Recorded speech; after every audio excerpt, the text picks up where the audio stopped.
Hey everyone, welcome to another episode of Brett's Brain. Today we're going to talk about the difference between a pre-money valuation and a post-money valuation and why every founder needs to understand that difference. It's so important because it can dramatically affect the amount of dilution you take in a round of financing, or when, in other words, when you raise capital, how much equity you give up. So let's walk through an example. Let's pretend you're raising $2 million.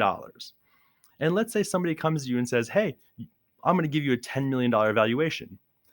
The intricacy of pre-money versus post-money becomes incredibly important in that valuation I just gave you.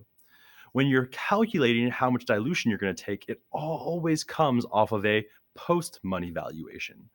But the way I can frame it to you can be changed. So let's pretend I came to you and said, hey, we're going to do a $10 million pre-money valuation and we're going to invest $2 million.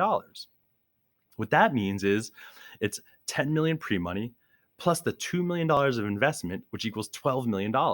And how you calculate the ownership that $2 million buys is you take 2 million divided by 12 million, or roughly 16.5%. So you're going to give up 16.5% of your company for that 2 million bucks in that case. Now let's pretend that same $10 million valuation I gave you was post money right out of the gate. So what that means is that your pre-money valuation that I was giving you was 8 million, because 8 million plus $2 million invested equals a $10 million post-money valuation. So now the amount of dilution you're taking is $2 million divided by 10 million, or 20%. It's a 3.5% difference. And so if you're ever talking with an investor and they offer you a valuation of $10 million, it's really important to understand whether that's a pre-money valuation or a post-money valuation. At the end of the day, the ownership that you're going to give up is always based on that post-money valuation.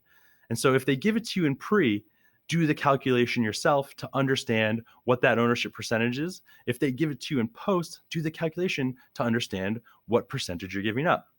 Hopefully that helps clear up a little bit of the difference between a pre-money valuation and a post-money valuation and why it's so important for founders to understand the difference.